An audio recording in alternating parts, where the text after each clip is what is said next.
All right, let me tell you about the X1 door lock. I'm never going back to a traditional door lock because this makes it so easy to both go in and out of the house for yourself, but also give access to whoever you want and take away access if you don't want to. It makes that process very simple. Now, there's just several different ways to open it, and that kind of gives you an idea how each person in maybe your household or people that you want to invite in get to kind of access this door lock. So the first way is the card. This is basically a card in your wallet. It works with your Apple Home, and it kind of unlocks and unlocks the same way. So if I wanted to lock the door, I just tap it and it locks it.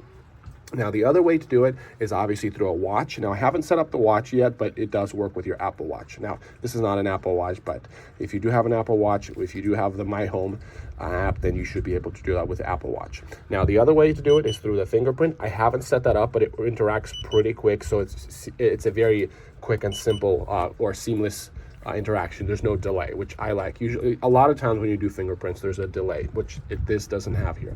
Now, the way your kids can do it, they just swipe and they just put in the passcode.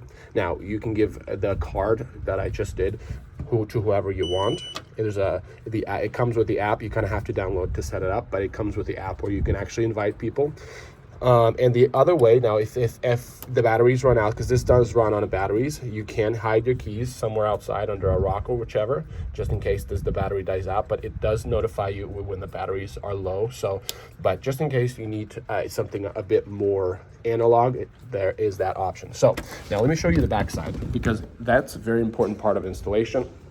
This barcode is really important to scan when you download the app. The installation is actually pretty simple.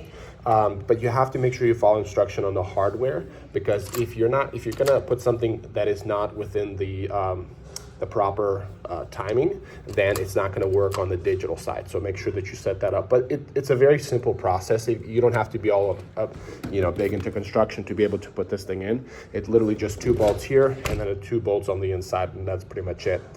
And so, yeah, absolutely love this door lock, and I would totally recommend it. And my kids absolutely love going in and out of the house because they get to put in their passcode, and they try to practice it. But I'm definitely going to use their fingerprints so that they can just go ahead and lock it in by just clicking that. But my kids just love the fact that there is this passcode that you can type in to get in and out of the house. So absolutely recommend. I'm never going back to a traditional door lock because, like I said, it makes it so easy to go in and out of the house while keeping your door secure when you're not there.